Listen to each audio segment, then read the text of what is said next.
Hello everyone and welcome to Open News. It's essentially the news meeting of the Tortoise team, open to everyone, thinking about stories we're commissioning, subjects for think-ins, opinions that need to be examined and explored in the sense maker and in the opinions that we're running. So welcome everyone, thank you for joining us. I'm going to just tell you the sort of four things that are on my mind. I'm really interested. I got this morning thinking, these debates in the US, they're a hiding to nothing. Is there a way that you could have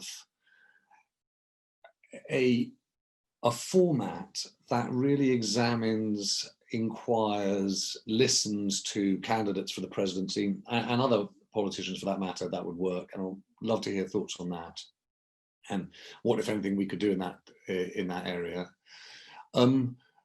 I'm struck by the number of people who, when you talk to them casually about vaccines, are very interested in the news about the vaccine process accelerating, Christmas, first quarter of 2021.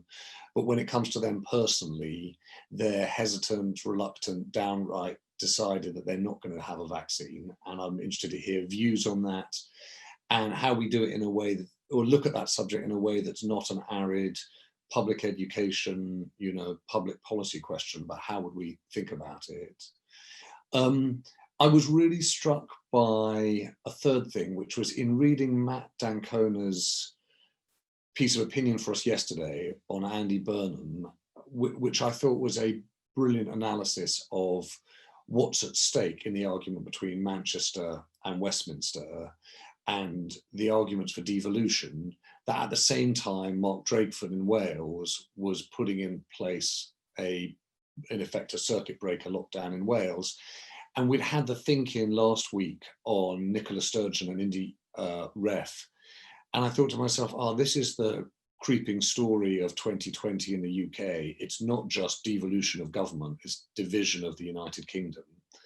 And are we going to look back at 2030 and say that the UK was never going to hold post-Brexit and was never going to hold post-pandemic, and the combination of things led to a certain momentum on that front? Or are things going to change? I don't know. So I'm really interested in the nations of the UK division and devolution. And then one thing just to flag up to people, Kerry Thomas, who alongside Basher Cummings oversees our files, the three of us have been talking about this idea for a story where we've got, if you like, the strap line, the title of the series, we just don't have the series. And the title of the series is The Finished Article, right? And the idea is you go back to a story that at the time completely captured our imaginations, and then we forgot all about it and wondered what happened next. And so I'll give you my pitch for one of them to get your sort of sense of it. This is a fair old while ago. There was a man called John Darwin who'd been a prison officer who got in his canoe and went canoeing off the northeast coast of England and disappeared. For those of you who will remember the story of Canoe Man, it was an unbelievable story. It turned out that he disappeared. His, I think, two sons were left, mourning the loss of their father. His wife too, Anne, I think was her name. Anyway, a few years later, they cropped up, I think, in Panama City. It turns out that he had faked his death. He had lived in the attic for a while at home, and then they'd moved to Panama City. And then when they were, for some reason, they'd cropped up on a property website. It became a story then about the way in which the courts, that's Zav's wrote about the John Darwin story. It then became a story about the way in which the tabloid press and the courts responded to the John Darwin case. And to my mind, there's an option for something like, for a newsroom like ours, for Tortoise, to do the finished article, to take a story like that and go back right to the beginning and then understand what happened to that couple, the Darwins, what happened with the children, what do the judges think of the influence of the moral outcry and the press heat that they got at the time on what happened, so that you could actually do the story as a whole rather than just in the moment.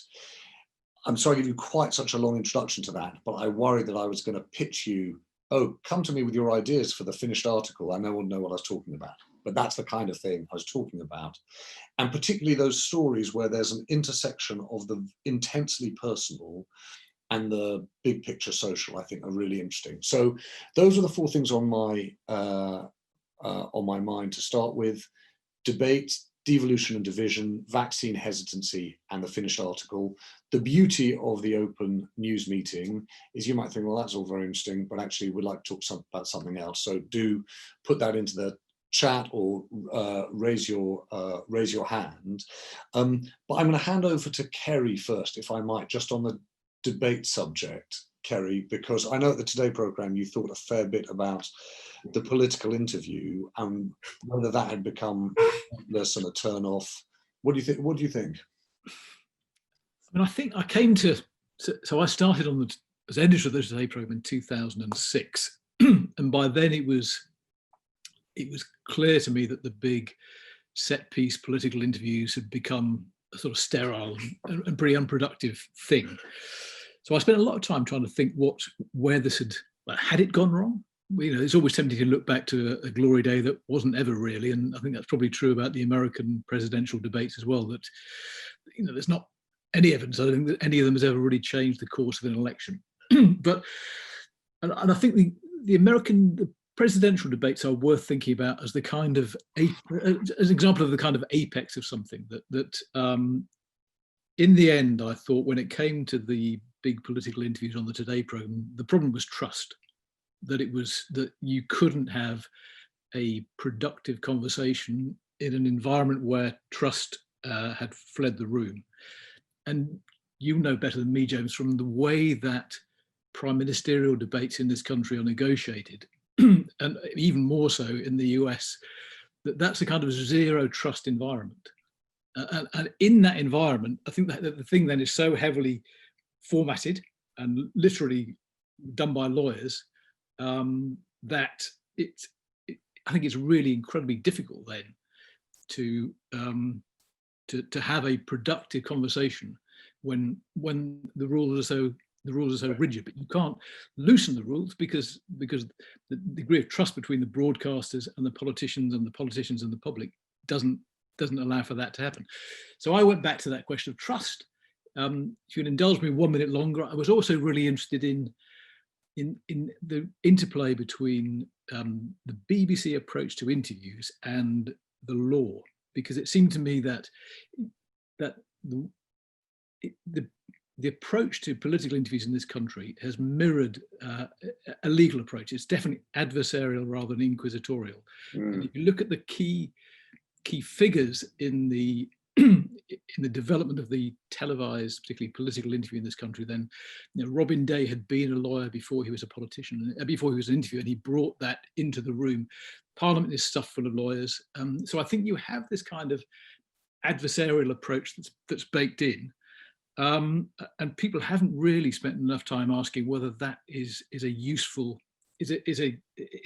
one. And actually, there's a sort of friend of Tortoise, Matthew Ryder, who's a friend of mine, who's a lawyer who wrote a book called Invisible Advocacy, which was about the way that in the law you could show that the effective approach had changed, that the kind of rumpole and actually Michael Mansfield grandstanding approach had stopped being effective. And you could show that obviously because 12 people tell you whether it's been effective or not at the end of a trial.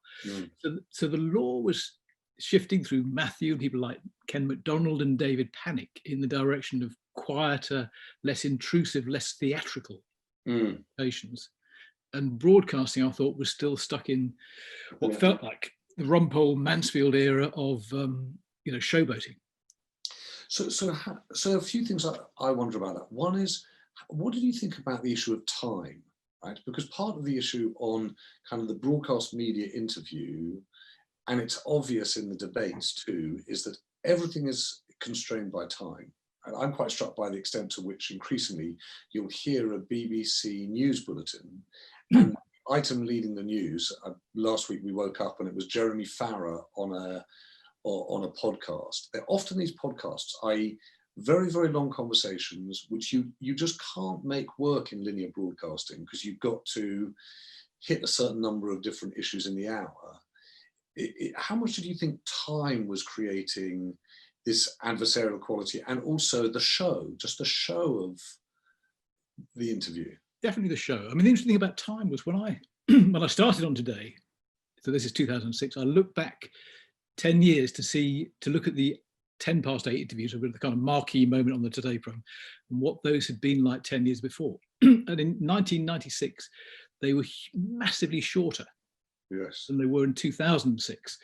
So the Today sort of big set piece interviews had got much, much longer. In fact, if I can make sense of this, the longest one in 1996 was shorter than the shortest one in 2006. Wow. So actually the longest one in 96 was 8 minutes, and the shortest one in 2006 was 9 minutes. So I think in the end, that wasn't because the BBC had done what you've just done and said, is that time constraint a problem? I think it was because without really interrogating it, people on the programs had come to realize that the politicians were getting more effective at blocking and just better trained and tutored in the art of handling interviewees. And how much we went on with this ineffective piece of theatre even longer than we had done 10 years before. And how much is it the sort of flabbiness or mismanagement of our thinking? Because I was always struck by the fact that Andrew Neil and Robbie Gibb, who I think was the producer for a lot of Andrew Neil's interviews, said actually the key thing to do was just have one line of questioning, pursue one thing, have that as the question. And even if that's going to be what you're going to do for 15 minutes or half an hour, that's what you do. And you're going to get clobbered by lots of other commentators who say, you've only talked about COVID and you haven't talked about Brexit, or you've only talked about Scotland and you haven't talked about the US elections. But that's the only way you're going to get anything worthwhile done. Yeah, I think there's a lot to that.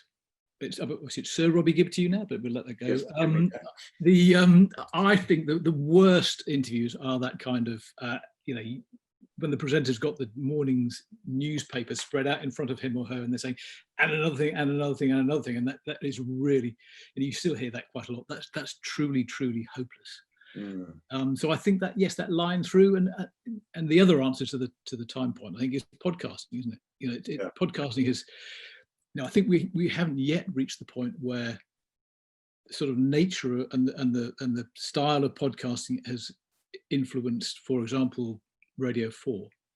But we'll get there, because the generation of listeners who will come into Radio 4 soon will never have heard a radio program before. And if they hear the Today program as it is now, they're going to think they wandered into some sort of pathé newsreel. I mean, it's going to seem like the oddest thing ever to them. So I think there is going to be an accommodation between linear broadcasting and these new formats and styles that are happening in podcast land.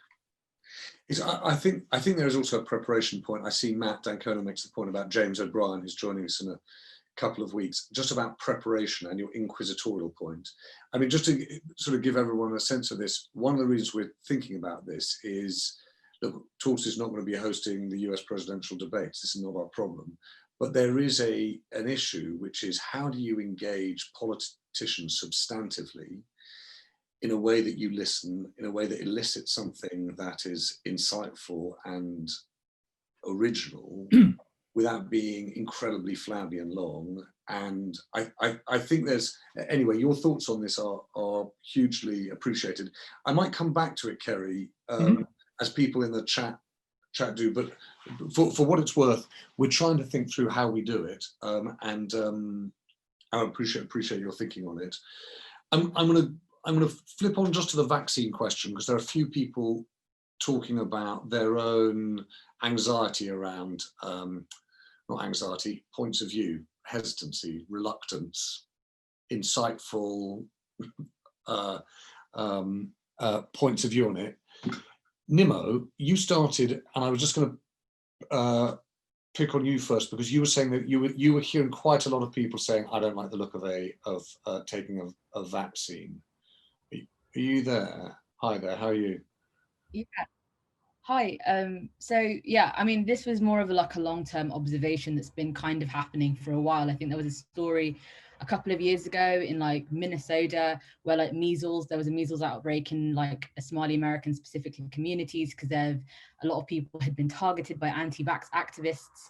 and stuff like that, and like there was a measles outbreak basically, and so it's kind of been building up for a couple of years, and I've noticed that it's kind of accelerated a little bit, and a lot of people now that I like, anecdotally, people that I know, people online that I follow, are very much so just like either, like you said, kind of hesitant, have questions about the vaccine that will come out next year, or are completely like, I don't want to be the first to get it, I'm not having it, I would rather risk COVID, it's not happening. And I just find it really interesting because a lot of those people tend to, instead of like citing conspiracy theories like a lot of other people do, which I guess it is still very, very conspiracy theory based, but they kind of look at it from the angle of like, look at all this medical racism that's been happening to our communities, like look at all this stuff that we've endured, look at the racial inequality, we don't trust the government, we don't trust the state, all these different things that have been happening to like particularly Black immigrant communities, and they kind of just entirely have switched off from the idea. Like even my own mum, like who when I was younger, like fully vaccinated me, didn't have any questions about it, but now, and she's not online either, that's the thing, it's not even about social media radicalization of older communities or anything, she's not online, and so she herself has like kind of come to her own conclusion that like, actually I don't want the vaccine and I don't want any of you guys to get it either. And it's like, it's very weird, and it's accelerated, I feel like. So what do you say, Nima, when your mum says, I don't want you to take it, what do you say to your, I'm glad we're getting inside the family here, what do you say to your mum? Well, I just say, well, mum, I'm an adult and I'm going to get a vaccine. And she doesn't actually, it's not like she's going to stop any of us from doing it. But I do have younger siblings who she does have direct control over, and who she can be like, I don't want them to get the vaccine. And there have been already arguments in our family because my younger sister has been like, my mum has been like, I don't want you to get your jabs at school when I got them fine. And it is really interesting to watch these interpersonal dynamics happen community wide, because I know lots of other families who've been having these discussions where you know, your first generation, your parents, they, you know, are very, very, all of a sudden have become so just so anxious and so like reactionary to like just everything, and have been like, I don't trust anything, and there's nothing that you can do to make me trust it. And so just a personal question, right? So you saying you would take that, you would have a vaccine. Why?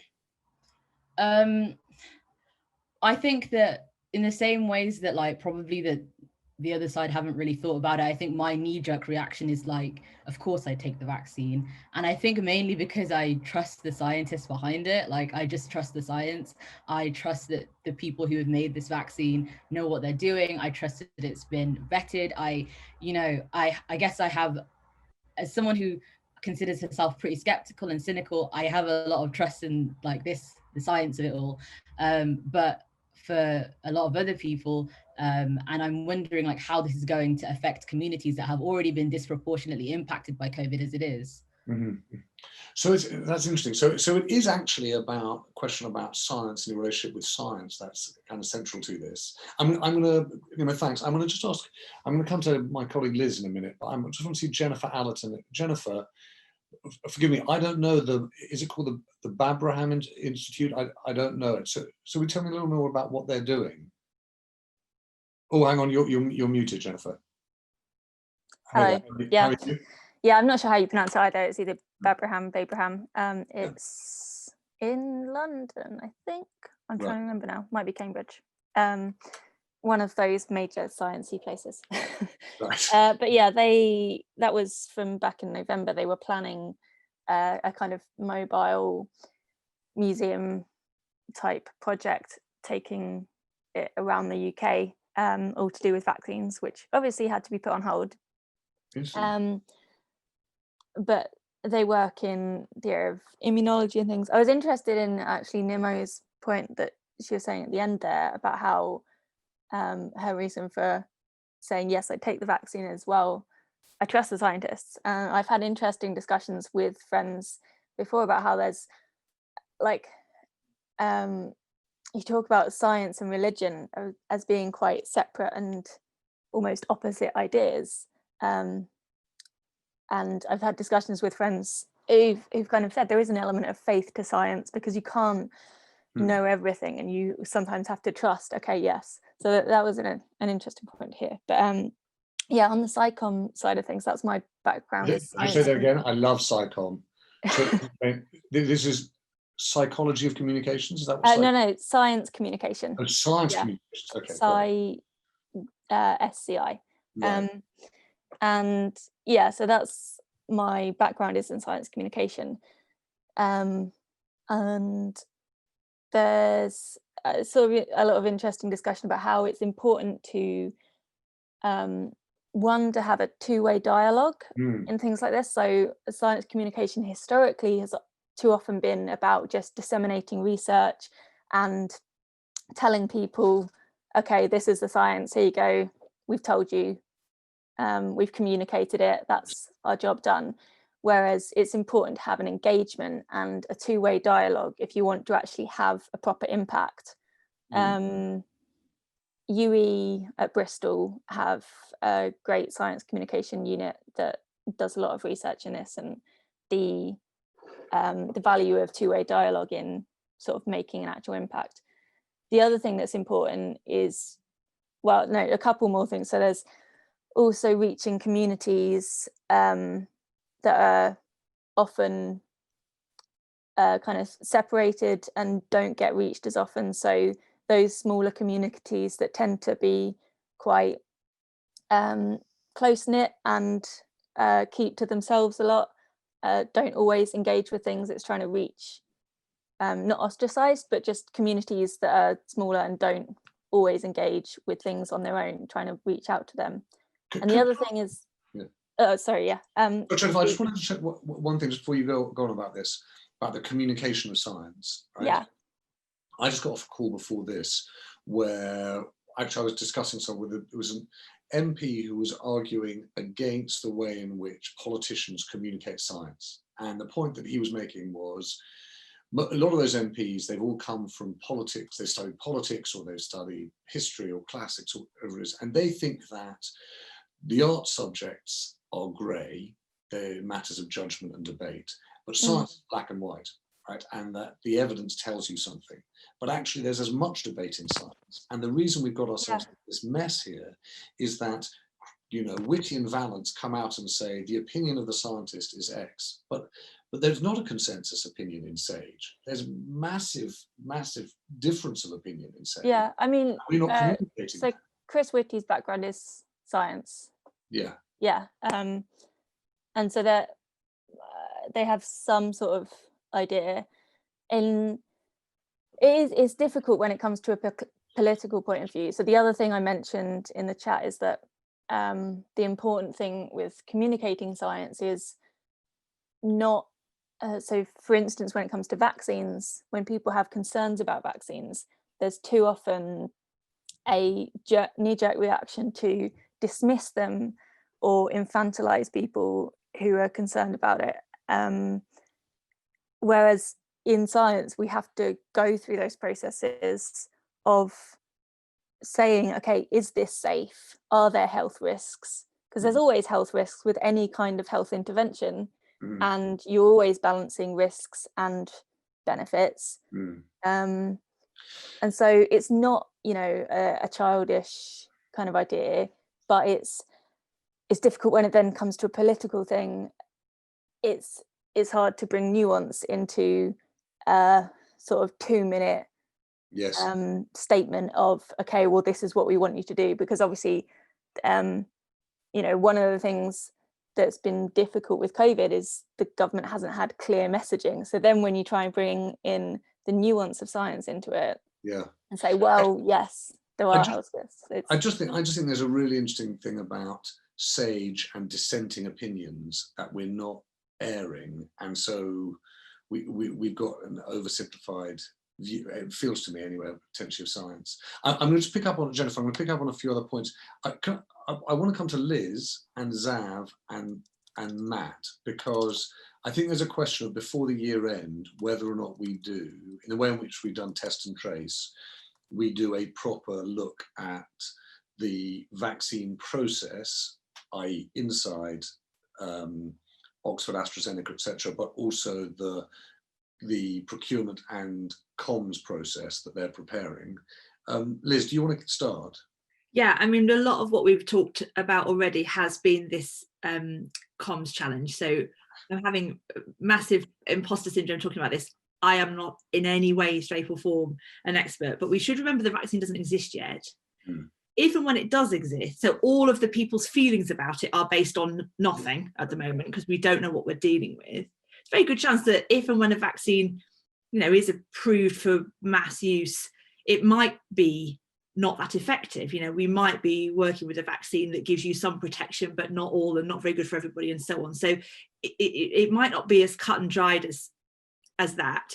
But looking at the number, and there's a number of different studies kind of doing the rounds that's looked at people's attitudes as it stands to the vaccine. Some of the language is quite important. So there's a big study that's been running sort of longitudinally over lockdown, Ipsos Mori, in North America, that's shown that vaccine hesitancy in North America is getting worse over time. So from middle of August, 47% of American adults saying that they would be happy to take a first generation vaccine, so the first wave of it. And again, the data is different if it's a kind of 3 months in and I've seen other people have it, and then I might be more willing. So there are some nuances there. Study by UCL and a university in Turkey that concluded that women were in particular likely to be hesitant, and their conclusion was because women are more likely to research the vaccine, which exposes them to more unreliable information about the background to the vaccine. Again, that to me feels like quite a lot of conclusions to go down, but that's something. Then there was another one which from I believe was on an organisation called vaccineconfidence.org that I think that's where I saw it, that grouped people's hesitancy by reason into sort of 3 buckets, and actually Zav added another bucket which wasn't mentioned there, which is lethargy, can't really be bothered, haven't thought about it, that wasn't listed. But one was safety, I'm worried about safety, we've talked about that. Quite a lot of that, they explained, was linked to the feeling that it's rushed. Yeah. So, hang on a minute, how have you tested it? How do we even know? That quite a lot of that was to do with timing, which would seem to be a perfectly reasonable thing for people to need to understand. Skepticism, obviously, is a big bucket. We've talked about that before. That one of the big factors I identified was people who believe that the virus is man-made is the sort of highest correlation with the people who believe I'm not going to have a vaccine against it, because what are you saying? Yeah. There's that sort of conspiracy theory thing. And then the third one, which hadn't even occurred to me, but is really important and specific, is about animal welfare. Do you know about this? I had no idea. So squalene or squalene, I'm not sure how you say it, is an ingredient in one or some of the vaccines that are in development, that they use it as an agent for something, and you get it from sharks. And so there's a petition doing the rounds on change.org. 93,000 people have signed it to say, what about all the sharks? Yes. It hadn't occurred to me at all. So it is a really bewildering communications problem for if and when a vaccine is there, how we're going to tackle all of those potential objections for all of those myriad different reasons, which have I'm glad I'm not in charge of it, is my feeling. But I think but just in story terms and commissioning terms, the thing I think, someone said to me in the beginning of April, you can see how this thing's going to play, right? You can see that we're going to have a fight over ventilators. We're going to argue about supply chains, prices, procurement. Then we're going to have the same thing that's going to happen over PPE. Then we're going to have the same thing that's going to happen over test and trace. And then we're going to have the same argument over vaccines. And the thing that I'm sort of intrigued by is, if you listen to what the government's saying, and they're saying, look, we're going to do concurrent testing and regulation. So we're going to try and see what the trials do at the same time that we put the data to the MHRA, so that as we tip into 2021, it's possible to come out with that first generation vaccine. The bit that's missing at the moment would be, to my mind, that you would start something on communications now. You'd start trying to talk to people now, even though I saw Fliss's point in the chat that, yes, there's not a vaccine there, but there is rising anxiety about a vaccine. Anyways, I'm going to come to Zav and Matt, and then I am going to come to Kerry, because one of the great advantages of social distancing is that Kerry can't come over and hit me when I get one of my kind of flat earth moments around vaccines. So Kerry, I'm going to come to you and hear what you think we should or shouldn't do on this. Zav, what do you think? Yeah, I mean, I was making several points, but the main points was just about lethargy. I mean, all my friends are in favour of vaccinations, but if I ask any of them if they've had the flu jab in the past 2 or 3 years, they will all say no, including myself. This year was the first year that I've thought about it probably since school, to be honest. When thought about, but haven't done. Yeah, I've not had a flu jab since school, and I tried to sign up for one this year, and then they all kind of ran out.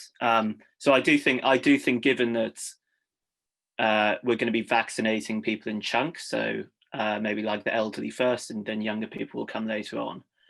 I think the government, and it's failed to do this in the past year, is going to have to really get its messaging right and really make the availability, in terms of just like, is it easy to sign up for a vaccine? Is there somewhere you can get vaccinated nearby? Can you do it in, your local Asda, like you can do with a flu jab?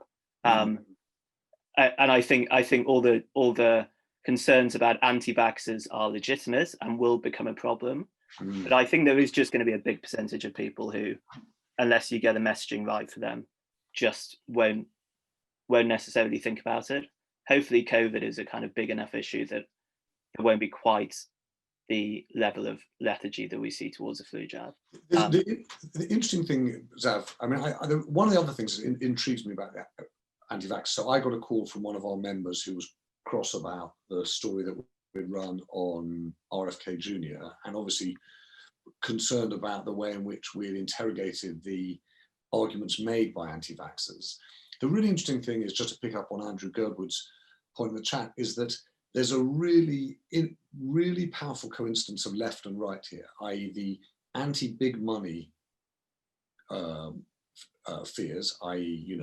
Bill Gates, world monopolist, etc.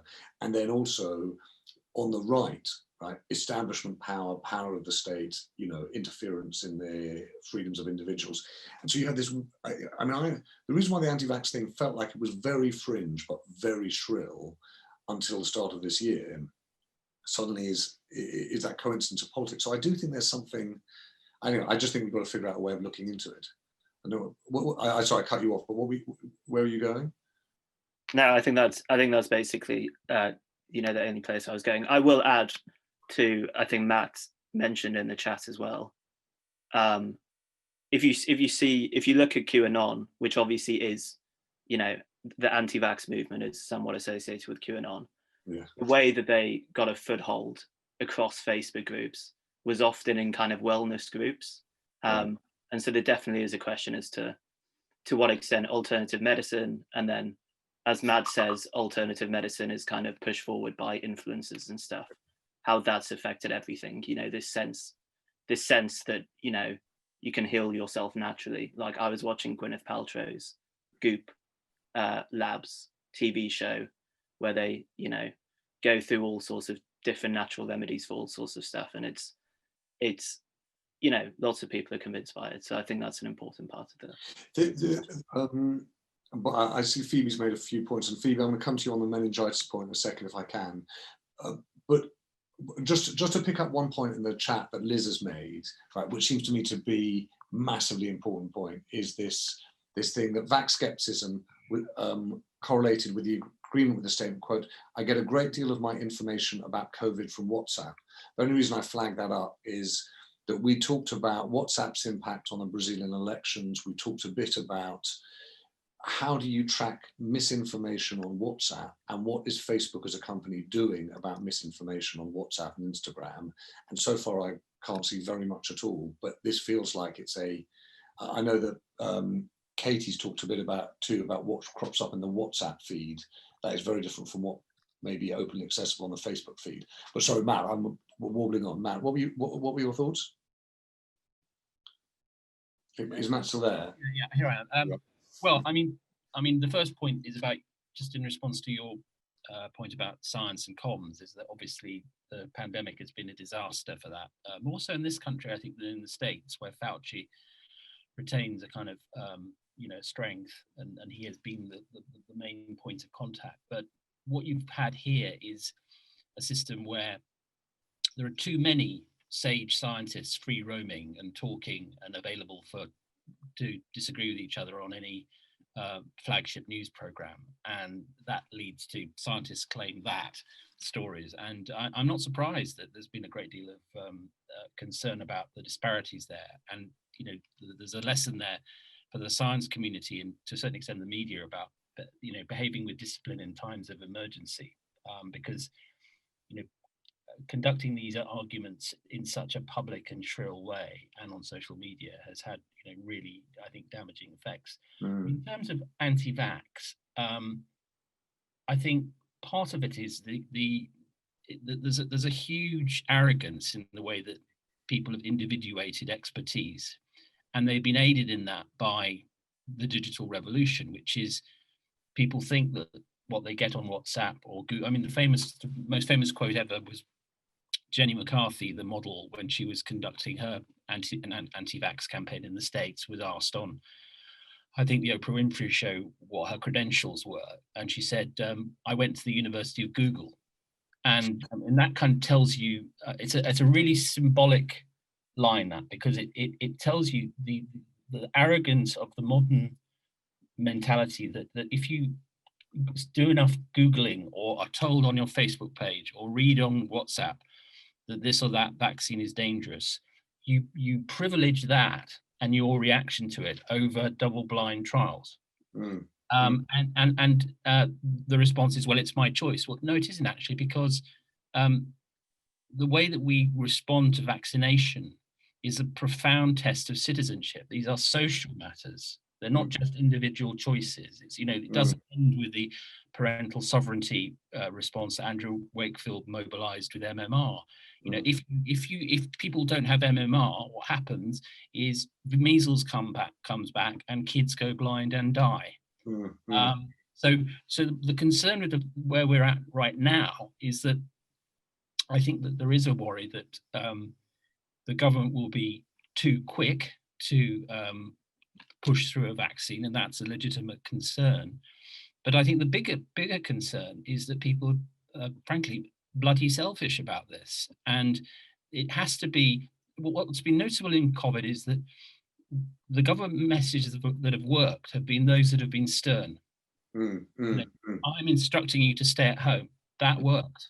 This is not an issue on which to sort of defer to the Gwyneth Paltrow alternative medicine. My auntie got better because of carrot juice thing. The plural of anecdote is not data. This is on which ministers and the Prime Minister, whoever you regard as the main point of contact on this, has to be very, very firm and unwavering.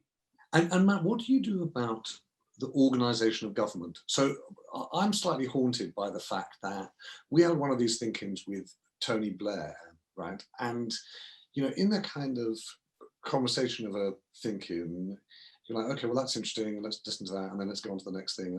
And in the process, one thing he said, and it must have been kind of April or possibly even early May, but it was early on, and he said, we need to appoint a minister for test and trace. We need to have a minister for testing. I remember.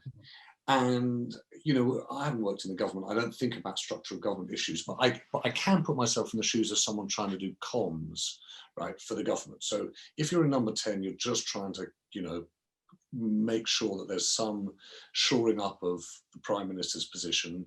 Number 11 is making the case for the economy. Department of Health is trying to deal with the NHS question, social care question. Just the idea that you've got proper forward planning, informed communication around vaccines into the first quarter of 2021, second quarter, that's just never going to happen. No. So I wonder whether or not you think one of the issues here is that we still haven't restructured our government for the pandemic and restructured the comms for pandemic. Totally. I mean, it's interesting reading Tom Bauer's new book on Boris, which is not brilliant, but it has some gems in it. One of which is that the the change from stay at home to stay alert, which we all kind of parsed and wondered what had happened, came about literally on the back of an envelope between Cummings and Lee Kane. They couldn't find Boris. I think he was still recovering. And so they just did it literally on the fly. And that was taking, the stay at home message, which had been the key of the whole lockdown strategy and the way that the country was behaving, ditching it and replacing it with something that two advisors made up on a wing and a prayer. That is not the way to conduct comms. Now, to your point, there should be right now, and they should already be several months into their work, a seconded department, mini department within a department of officials with an assigned minister, preparing the ground for when the vaccine arrives. And I bet all the money in my pockets against all the money in your pockets that there isn't. I wonder, it's worth thinking about, Matt. We should wonder whether we should think about doing a la your sick man and test and trace. We should do one of those long audio essays that you do, which is because heaven knows that in January everyone's going to be talking about vaccines and who isn't and the comms. We may if we started that now, that might be a really interesting thing to do. I'm going to just but by the way, should we read the Bower, or are you going to praise it for us? Is it worth reading, Matt? No, it's it was Stanley's fault. That's basically the right. Okay, good. It was Stanley's fault. That's all you need to know. Phoebe, do you want to I know you made a bunch of points, actually you should make the bunch of them, but will you just tell us about the meningitis thing, because I don't know about that. Yeah, no, I can. Someone might ask, I'm spotlighting, so someone else might have to spotlight me and put me on. That's interesting. Does Zoom not give you that? Does Zoom have a sort of modesty function that means that you can't spotlight yourself? I think so, if Liv can do. So I can talk anyway. So yeah, so I made a point because I think Giles mentioned that flu jab kind of follows a different, it's a different path because of the way that they put out the flu jab, but the meningitis is another example. As someone to young people, I remember coming into university and the first thing you hear is meningitis jab, because so many young people came in, especially when they came to university, it was a real problem. And talking about that anecdotal kind of evidence as a way to persuade you, there was always stories of someone who had died, they thought they had a hangover, and then 5 days later they were in hospital and they died. And that was kind of a horror story that spread among freshers. And they were, I think, in terms of my university anyway, at Exeter, they were pretty good about making you do that. But because of the way that the NHS system is set up, that was a problem, because it meant re-registering for your local GP, which meant re-registering for mental health services, which some people didn't want to do. It was a complicated process. It was a whole process to get the vaccine, and that wasn't handled well. But I think it is a good point on anecdotal, which is coming onto the alternative health and Instagram, is that, Gwyneth Paltrow and many Instagram influencers work off anecdotes. It's like, well, this is what happened to me. This is my before and after photo. Look how amazing this product is. Look how amazing this is. And without real data to back them up. And their data is their 100,000 followers who will agree with them. And Phoebe, can I ask you something? When everyone piles in on Gwyneth Paltrow, and I'm sorry to be the one that's kind of finding myself there now defending Gwyneth Paltrow, but do people really take, do you think, kind of not lifestyle guidance or fashion guidance, or even, this is quite good for my skin guidance, but when it comes to sort of significant issues about vaccines and life and death health, do they think, she was good in Shakespeare in Love, hence we should probably, is this a false worry, kind of Gwyneth Paltrow's, poisonous impact or toxic impact on the public health debate? So I specifically am interested in it. I did my master's dissertation on an alternative health drug called Cambo, which is kind of similar to ayahuasca, if people know it. And she came up a lot. Like, she did come up in those alternative health communities, because it's almost this secretive environment online. Although there is this increasing alternative health environment online, there's this secrecy, there's some kind of shame behind it, that they're, we're using these bizarre natural techniques. And what she did is she put that into the main sphere. She said that jade and crystals have magical properties, which is something that's not new. That's something that if you go back to kind of old English mythology, that's still there. But what she made it is nice on your Instagram and available to put on your Instagram. And she, although I do have some problems with her, she is very hot on women's health and talking openly about women's health. The issue is that everything she says is not necessarily true. And if you look at the list of her magic powders, I think it's an interesting read to see what you need to be doing as a woman to look after yourself, which I have problems with. But she definitely did come up, because in the same way that all the RFK Jr. Stuff that came around, people trusted him because he was an expert. You know, there was kind of a she's now the expert on this, and that made it more validated in people's opinions. But yeah, it's definitely, yeah, exactly as Zaz said. It's her lifestyle brand. It's kind of, she's the treatment. Okay, well, I have to say, but as you were speaking, while you were in a brilliant way praying in your masters, Phoebe, I was basically getting put back in my box by everybody else who was saying, "We've got Trump. Look at the oncology report, the JAMA oncology report, which we should go into." Lindsay Evans making a point about influencers. Yeah. I'm gonna unleash my inner Gwyneth one more time though with Kerry, because the point, Kerry, that I've tried to make to you, which is I've never really got very far with, is this, right? Which is there's such an appetite and demand for a vaccine. We're going through a global process where everyone is doing the same thing. It's a bit like, you know, polling in the United States. Although everyone's interested in the same answers, like who's going to win Pennsylvania, each of the polls operates at a 3,000 odd polling sample. In the vaccine trial, there are dozens of vaccines underway, but everyone's trialing with a similar sample size, you know, 30,000 plus. And my point is, we're doing this thing at speed.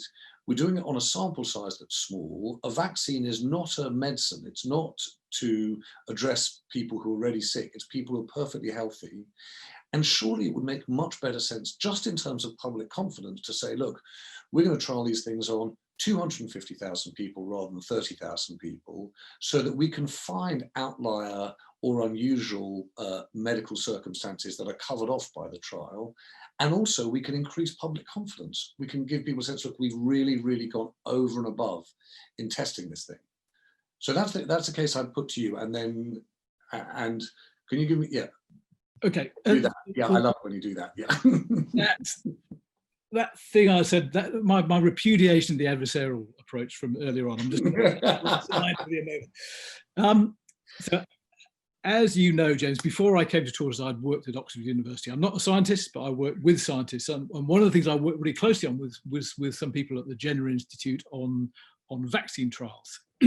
And if you could see the hurdles those people have to get over, scientific, regulatory, technical and ethical, they are extraordinary. And the key thing I think that probably hasn't been communicated well about the current situation is that all those hurdles are still being got over. They're just being done in an extraordinarily compressed time because of the amount of money that we're throwing at this project, understandably. So these amazing checks that exist within the system are still there. They're just being met more quickly.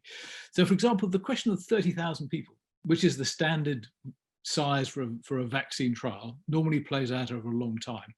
Your point in an editor's voicemail a few weeks back was that let's increase that, 50,000, 100,000, 100. My response to that is, you're mad. You cannot win with those people. If you start trying to appease the anti-vaxxers, which is effectively the direction you're heading in when you start to do that, they're not going to be appeased by 50,000 or 500,000. And in the meantime, you will have delayed the delivery of a vaccine, and you will have added huge costs onto the drug companies, when we know from decades of trials that 30,000 people is enough to show up the adverse effects and the random effects that can occur. I will say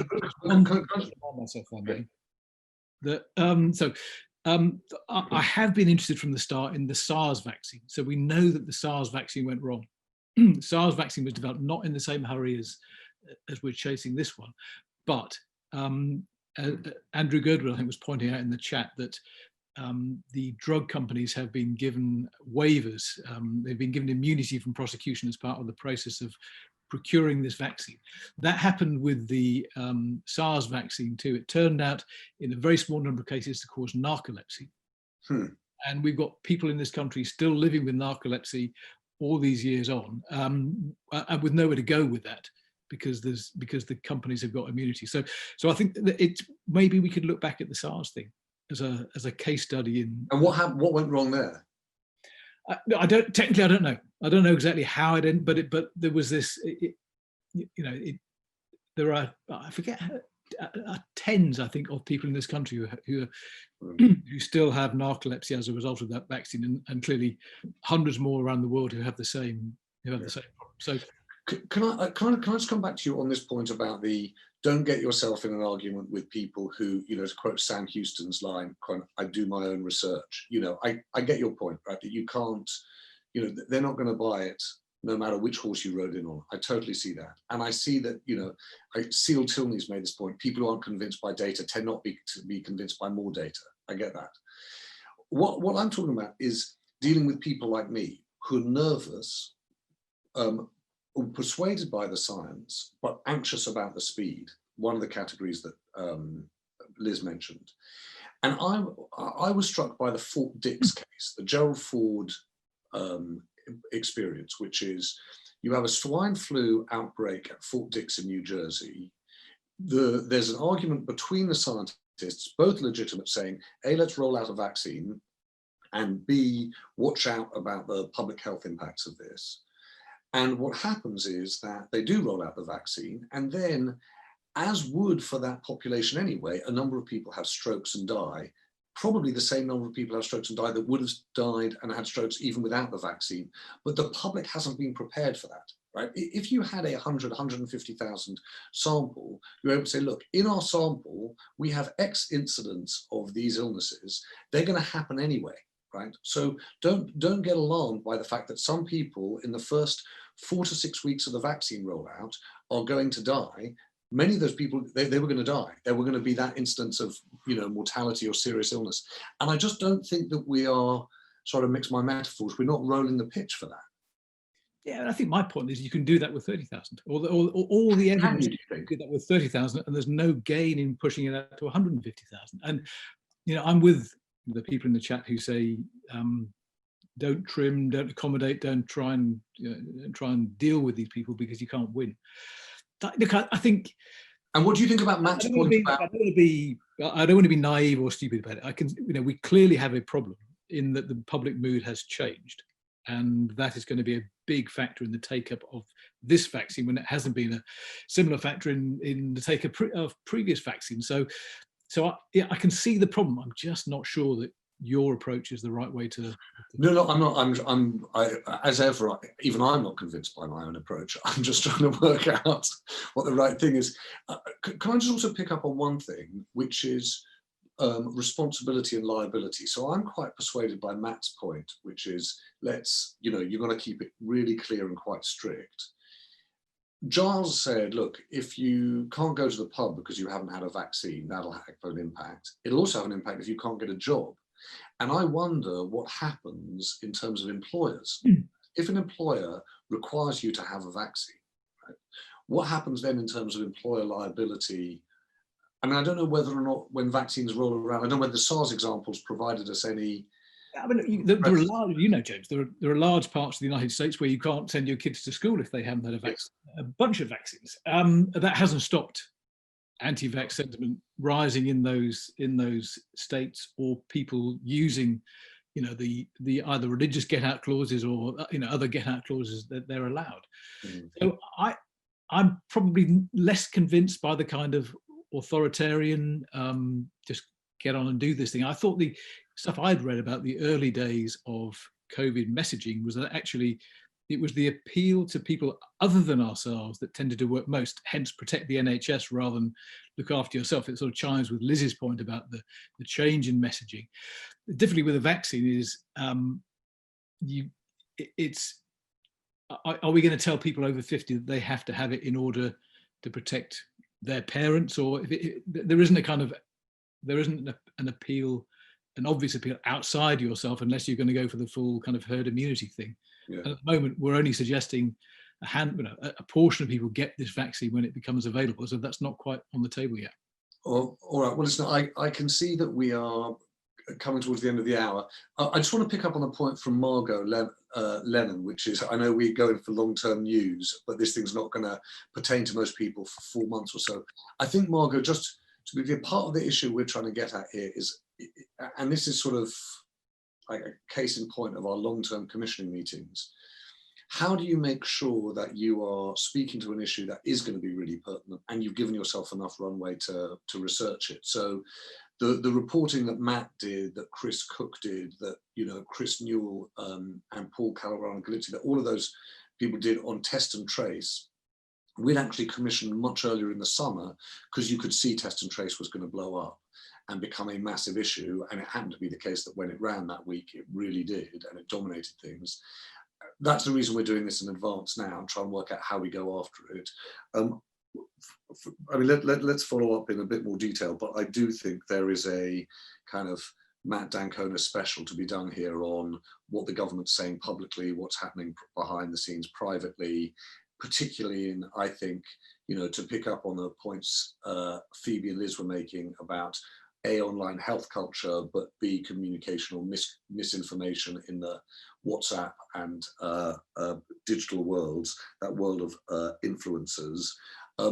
I would love to, Kerry, probably see if we could get in with someone at Oxford that says, okay, let's just talk through the exact mechanics of these trials so we can understand it in some more detail. I appreciate that we have sort of kind of floated this idea of the finished article, or as Louise, I think, said, better named the unfinished article, and come back to it. And I noticed there was the suggestion, I think, from Louise Jarvis about that Scottish nurse who contracted Ebola and returned to Scotland. What happened? Was a good one to go into. And of course, the MMR Andrew Wakefield story actually might be a really big and timely subject to go into. We managed at the end of the hour to have entirely missed out on the breakup of the United Kingdom, devolution in the UK, and the future of government. But that's good. We can come back to that next week. So for today, many thanks to everyone who joined us. It was really useful and helpful. Have a good afternoon, everyone. And by the way, we've got a really substantial and interesting conversation tomorrow night on Britain and slavery, which companies profited or which institutions profited from slavery in the UK and what they can do about it now. Do join us at 6:30. But everyone, have a very good afternoon. Thanks so much.